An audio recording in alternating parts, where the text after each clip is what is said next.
Hi, this is Corey Johnston, and today's lesson is going to take place in the 17th chapter in the book of Revelation, and we're going to begin by reading the first and sixth verses of the 15th chapter. Here, and we meet the seven angels, whom have a precedent and a predecessor in the seven angels of judgment which were unleashed after the breaking of the seven seals by the Messiah, who alone was qualified to break them. We meet seven angels again, and they carry seven plagues with them, with the wrath of Elohim ended in them. So this is going to be the final judgment in these seven angels. The number seven appears and abounds throughout the book of Revelation. But they're dressed in clean, bright linen and having their chests girded with golden bands. They have the same clothing as the Messiah described in Revelation 1, verse 13. His chest is girded with golden bands, so too are they, because they are working on his behalf.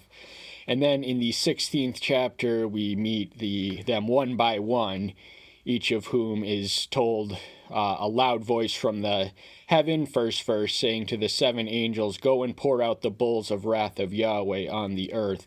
That loud voice from the temple is the heavenly voice, that is God himself telling these angels to release these vials, and they're contained in vials, and they are within those vials are the wine of the wrath of Elohim. That's how it is elsewhere described. And they sync up in a line too. We've done cross comparisons in other lessons about the we divided the 16th chapter in half, and we connected the first five plagues, of which we read in verses 1 through 11. That was the section we cut it off at. They sync and correspond to, and the location, to that which we read of in chapter 8. For instance, we read the earth, then the sea, then the water, the fresh water, just the rivers and everything else. And then on the sun, and we read in the sun and the stars and the moon and its predecessor. But the point is that they all align in the same direction. They are different ingredients of wrath than the prior judgments, which we read of before. And then that takes us, so we're going to briefly review what begins in the 12th verse and take it all the way to the end. Then we'll get into the lesson itself. The angel poured out the bowl on the river Euphrates. So this is the same location as the sixth angel, of whom we read of in the 9th chapter in Revelation. And he has quite a stretch of time, lasting all the way up till the 11th chapter. And it was all to prepare the ways from the kings of the east, so that means that the Euphrates is going to be dry, and armies from Iran and possibly China and India and Russia will walk right over it, walk right through it, and invade Israel. But these are the spirits of demons doing so. Out of the mouth of the dragon, and out of the mouth of the beast, and out of the mouth of the false prophet, 3 unclean spirits as frogs. So Satan is a great imitator. He doesn't, in fact, have an original idea to call his own. What he does is perverts, pollutes, distorts, and corrupts the authentic article of a good entity. So as Elohim exists in Trinity, Satan operates. He doesn't quite exist in Trinity, but these are his two principal human puppets, the division of labor, as we've earlier read.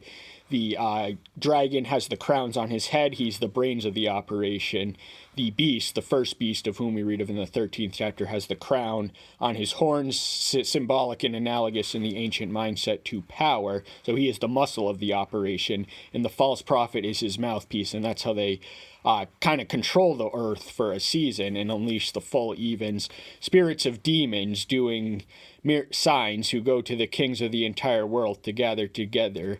They're that great day of El Shaddai, and that great day of El Shaddai is the Battle of Armageddon, which is a familiar sight. I think Napoleon described it as the greatest battlefield on earth, or something to that effect. So battles are nothing new. This is a strategically vital geographically to Israel's protection. They have fought many battles there. That is where King Saul died among other things. But this is going to be the final end times. And then that's when you meet the seventh angel, and it's a loud voice coming out of the seven saying, "It is done." That's what the Son said when he expired on the cross in John 19:13. He said it was done, thus his ministry, his reason for coming to the earth was finished, finalized, and complete. So there's the same element. And then there's just this host of natural calamities, thunders and lightnings, earthquakes, and the greatest earthquake that's ever been seen or ever will be. This is exceedingly greater than the earthquake which killed a third of the city of Jerusalem, of which we read of in an earlier chapter. But the great city, that's Babylon, divided into three parts, and the cities of the nation fell. And, Babylon receives ultimately the fierceness of his wrath, so they get it worse than everything else. And that takes us to the 17th verse, and the 17th and 18th. The 17th leads up to the judgment of Babylon. We've done that in the 18th chapter, and we already did one on that, so we're going to take it from the 17th chapter, first verse. This marks the lesson itself. And one of the seven angels who had in the seven bowls came and spoke with me, saying to him, "Come, I will show you the judgment of the great whore sitting on many waters." So it doesn't say which one, but we know that it is one of the seven who unleashed one of the seven plagues, and he had the seven vials of judgment, and he's talking to John. He's saying, "Come, I shall show you the judgment of the great whore." The great whore in the ancient mindset would have been a wicked city.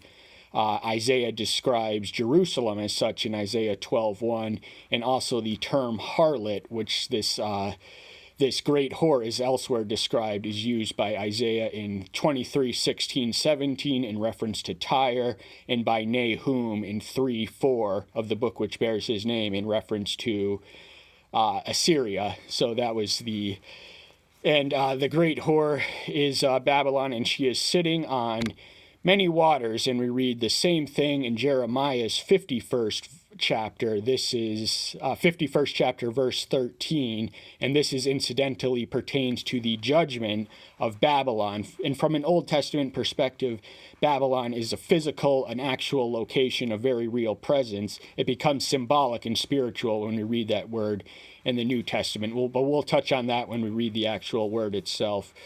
"With whom the kings of the earth committed whoring, and the inhabitants of the earth were made drunk with the wine of her whoring." So any illicit union, whether it be between kings, nations, or individuals with the beast one world system, has an intoxicating effect, which is earlier described in greater detail in Revelation 14:8. But the question is, what must we do? So it's not enough to read that the kings were sucked into this satanic system, but what must we do? Because Babylon is a present and now, so Babylon is the world. That is what it means symbolically, and it is a one-world government by this point in Revelation. But what are the worldly influences and conditions that draw us away from God? These are manifold. There are fear of man, evil desires, contention, anger, bitterness, divisiveness. These are the ways of the world. There's also wrong information. We live in the we exalt ourselves on a pedestal by calling ourselves inhabitants of the age of information, but the problem is most of the information we are receiving is nothing of the sort. It is often entertainment, and that is a form of idolatry. Busyness, laziness, complacency, compromise. Busyness, we can be wrapped up in our own schedules, our own hectic schedules, the fast-paced commotion of the world, and as it spins around, we spin at the same pace. But laziness is equally destructive, and that's when we don't do anything about. We don't even think about avoiding Babylon. And complacency and compromise with the ways of the world, that is antithetical to the Christian ethos. There is also the materialism with which we are inundated from birth, which is rampant in our culture. This gives rein to science, and it makes atheism a lot easier if you teach a child from when he is young that the material, the flesh, and the visible and the tangible and the physical is all that is real. There's our culture of change, and in our culture of change, we are to lay our anchor in the unchanging principles of the Bible. there is also faithlessness, and a lack of faith in God and man effectively cancels out God's grace in that individual's life. There's also, and another way which induces faithlessness is allowing our imperfect understanding of things to supersede our trust in God. We must be content to remain ignorant in that which is beyond our knowledge to know. We can seek and know and find everything that is necessary for us to know, but we shouldn't allow anything that God chooses to not reveal to us to be a barrier between us and Him. And there is also pride, vanity, and the pursuits thereof. So vain things lead to nothing but trouble, but there are actions we can take to avoid Babylon being sucked in, because that's the personal application I want to instill in this audience, whoever's watching this right now. There are actions and antidotes to avoid being sucked into Babylon. There is simplicity. This is an antidote to worldly complexity. The world is unnecessarily complex because people don't have things figured out. But with simplicity, if we learn to live with simplicity, the greatest richness, the richest man is not, the true wealth lies in fewness of want. So contentment and gratitude, and we can also cling to and build our testimony, which is an effective repellent, which not only resists Babylon coming to us, but perhaps draws others into the ark of safety, an ark of protection. And then there is the CPR method. This is necessary for our spiritual health. This is a CPR, church praying, reading. We go to church once a week, but we got to be praying and reading every day of the week. Christian life is a marathon, 365 days a year, 24/7, and it lasts a lifetime and beyond. And he carried me away in the spirit in the wilderness, and I saw a woman sitting on a scarlet beast, covered with names of blasphemy, having 7 heads and 10 horns. So to be carried away in the spirit is a state of spiritual ecstasy. He is delighted at this vision. It is something altogether. He's seeing the fury and persecution and force being turned against Babylon, which pollutes, persecutes, and everything else. God's creation and the Christian people. It pollutes the former and whatever that word was, the latter. But wilderness is the desert in the Hebrew nomenclature, and there he sees a woman sitting, and the likening of the prostitute harlot city that is destined to be destroyed is unfortunately a barrier to some moderns who are indoctrinated and inundated with gender ideology, be it feminism or anything else. But we must discard our postmodern mindsets, because the woman is also the one who gives birth to the church. So it's nothing personal, but this woman is destined to be destroyed. And she's sitting on a scarlet beast, and the woman who is destined to who gave birth to the church, which Satan, once he's defeated in heaven, goes to on earth to unleash his full presence and full things on the child of that woman. That woman is described as clad from head to toe in celestial splendor, the sun, the moon, and the stars, and she's wearing a crown with 12 stars. So this woman is similarly royal because she is clad in purple and scarlet. These were the dyes that were most rare and therefore expensive in the ancient world. And gold and precious stones and pearls, these would have adorned kings and queens. And the golden cup that she holds in her hands is filled with the abominations and the filthiness of her whoring.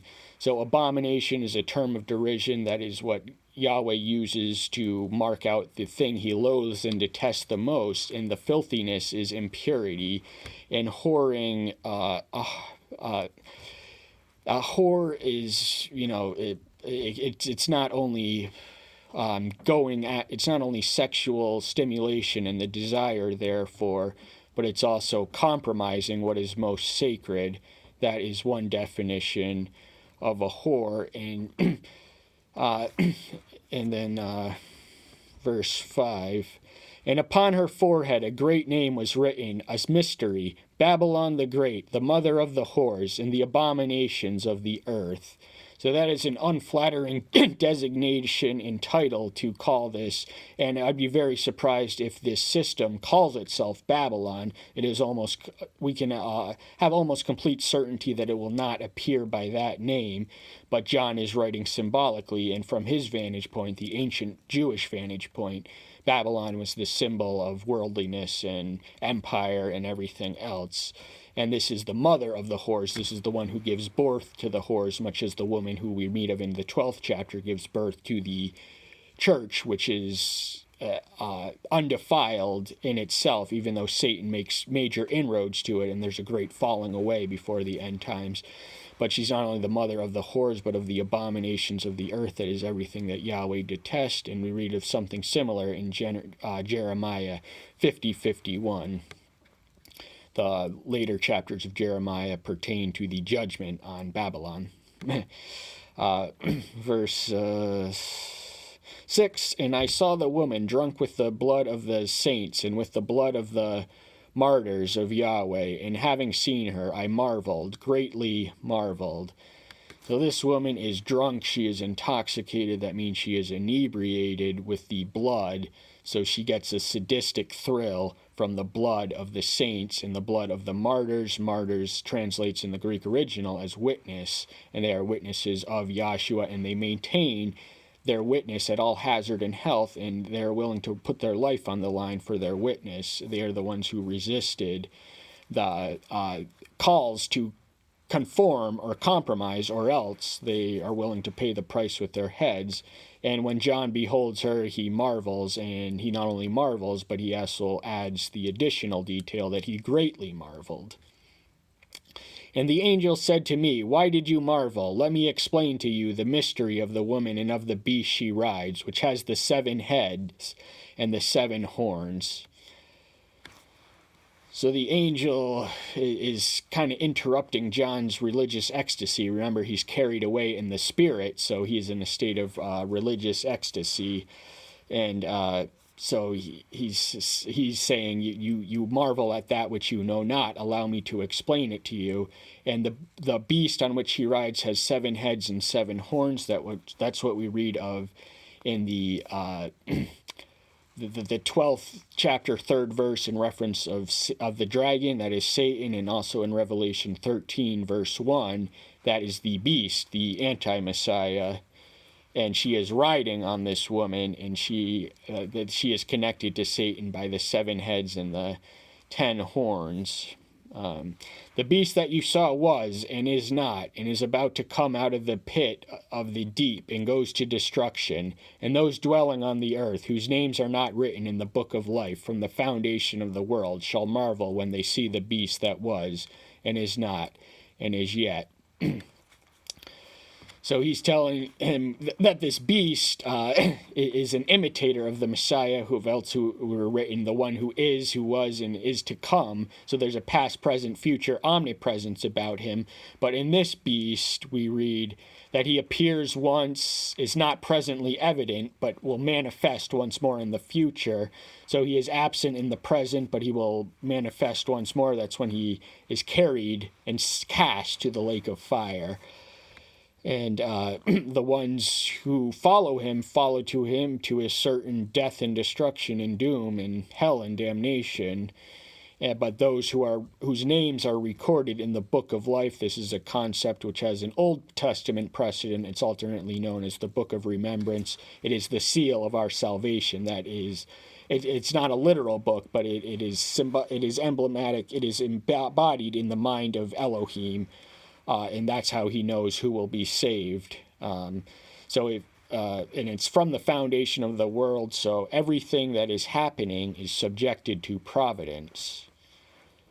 And they're going to really marvel, much like John was, when they see the beast that was and is not and yet is. So he is past, not present, but future, in contradistinction to the authentic Messiah, who is eternal, past, present, future, always at once. Here is the mind having wisdom, the 7 heads and the 7 mountains on which the Rome sits. The woman sits. So I anticipated what I was going to say in advance. The 7 heads and the 7 mountains or 7 hills would have been an obvious reference to the city of Rome. So he is, saying that this Babylon system also has characteristics of the Roman Empire, and the Babylon that we have to worry about, the one that is called Babylon, but almost certainly will not reveal itself by that designation, is the one world government that we are slowly consolidating ourselves towards. But this 7 heads and 7 kingdoms can be we'll save that thought for the next verse. And there are 7 kings, 5 have fallen, and 1 is, and the other has not yet come. And when he comes, he has to remain a little while. So there are several ways of interpreting the 7 kingdoms that have fallen, if we liken kingdoms to hegemonies. In the ancient lens, there is Egypt, then there is Assyria. Then we read of what we read of in Daniel's 2nd chapter, Babylon, Persia, Greece, and Rome. Rome is where they currently are. But another way of looking at it from a modern lens is to start the mark at Daniel 2, and Britain, which is our hegemonic predecessor, and the United States of America, which is almost certainly the last hegemony left. So once we fall and tumble, it's all over. We are the last lion left in protection of the globalist superstate, which will swallow us whole and unleash the tribulation on the righteous remnant within us and also without us. So how the fate of the entire world almost hinges upon us. But and the beast that was and is not is himself also the 8th, and is of the 7, and goes to destruction. So that means that one day we have to be destroyed, and we're going to be destroyed and cease to exist as a nation, much as Assyria was. Remember when the Babylonians sacked and subsumed the city of Nineveh, which was the capital city, so thoroughly did they wipe it out that it took archaeological excavators until the year 1845 to actually uncover it. And Babylon, by the time that Rome was around, Babylon was a scarcely inhabited ghost town village that the Emperor Trajan, the one under whom Rome witnessed its greatest territorial expansion, traveled in the year 117, and that's what he described as seeing. And the Rome is ruined. We see the Colosseums, and all that's left is ruined. And that's gonna, the British Empire is ruined. They have a commercial commonwealth, but their total control is ruined. And that's what's going to happen to the United States' prestige and power. And the 7 horns which you saw are 10 kings who have not yet received a kingdom, but receive authority as kings with the beast for 1 hour. So the 1 hour indicates it's not a literal 1 hour, it's just a insignificant duration of time. It's but for a season, it's for a flicker in the grand scheme of things. But there are 10 kings who have yet to come that receive, that are aligned with the beast. They are his somewhat dukes if he is the king in the medieval feudal system, but it's going to be feudalism on a global scale. They have one mind, and they shall give their power and authority to the beast. So these are the kings that have surrendered to Satan, the satanic system that is belongs to the beast, and they are in total submission to him, and they are his abject servants at this point. So their independent rule has ceased to exist, but they gave their power to him, surrendered through his subtle ways.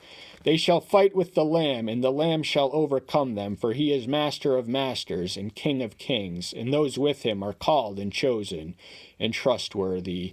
So there's a comforting assurance in the certainty of their doom. They're going to unleash war. They're going to unleash hell against the armies of the Lamb, who in the 19th chapter we read the one who came as a lamb returns as a lion, sword in hand, to eternally eradicate evil by getting rid of every evil person left on the earth. And that is a statement of his supreme sovereign authority, the King of Kings and Master of Masters, and those with him, those who come with him are the ones who are not only called and chosen, but trustworthy and faithful. So remember, faith is the antidote to avoiding Babylon. It's faithlessness that's going to draw us in, and that's where we want to stay away from. And if one is called, and now many are called and few are chosen, we read somewhere in the Gospels, but everyone who is called, everyone who is chosen is the one who obediently responds to the calls, and don't worry about being qualified, because reduce it to a slogan, God doesn't call the qualified, he qualifies the called. And we will have our faith intact to even be chosen. So by the simple fact that we are chosen, that is proof enough that we are faithful. And many are called, but few are chosen, and only a remnant shall find the straight and narrow way to salvation. That's just the tragic fact of life. And he said to me, the waters which you saw where the whore sits are peoples and crowds and nations and tongues. So everyone on earth, there's gonna be gathered together, much as they were in the original Babylon, the one before even Hammurabi, the Babylon of Narmar, not long after, the grandson of Noah, grandson who founded Babylon, and it was originally a global magnet to attract all the peoples of the earth at once, and they were scattered because of but they're going to be gathered together in this final day and age. There's going to be no cultural uniqueness or national identity in the beast world system. He will suck the life out of everything that is good in civilization. And the 10 horns which you saw on the beast, these shall hate the whore, and lay her waste and naked, and eat her flesh, and burn her with fire. So the horns are the powers and the weapons and the devices which are on the beast. Remember, she has seven heads and 10 horns, but the horns, the muscle is going to be return against her, and it's gonna the woman who is riding on the beast. Eventually, that beast is gonna say enough, and he's gonna he's gonna chew through his leash and break through his harness, and he will hate the one who rode on her. And he's going to turn her in nasty vengeance, lay her waste and naked, and eat her flesh and burn her with fire. So she is hellbound. She goes to the bottomless pit from whence the original beast, the anti-Messiah, originates and emanates from. And then she goes to the lake and fire. That progression of order will make sense as we take this deeper into Revelation. For Elohim gave it into their hearts to do his mind, and to be of one mind, and give to their kingdom to the beast, until the word of Elohim shall be accomplished. So once more, everything that happens is subjected to providence. Now that is a measure of faith to accept the fact that it is Yahweh's will that his people be put through the furnace of affliction in very literal ways, perhaps more literal than that which we are accustomed to in present-day America, but it could come in our lifetimes. The tribulation is right around the corner, because I can hear his footsteps right now. But all these kings, this does not eliminate the consequence of their own responsible agency to voluntarily submit and to surrender and be swallowed whole by the beast system, but it was all according to a wise and perfect design of Elohim, who does not violate free will, but he used them as providential pawns, knowing their response to the temptation, if that makes sense. And the woman whom you saw is the great city, having sovereignty over the kings of the earth. So the woman, the great city is Babylon, so that is the woman who rides on the beast, and the beast is going to destroy her. So they follow the beast, and when you follow the beast, you follow them to Satan's death, damnation, and destruction, and the second death, of which you read of in the 20th chapter. But this is going to be one world government. These are the conditions which give rise to the beast, and one world government is a fact of life. It is not a conspiracy theory. It really took off after World War I. But, I could elaborate on this, but I'm just going to cut it short. That's all the time we have for today. Thank you so much. I'll see you soon. Take care until then. Bye-bye.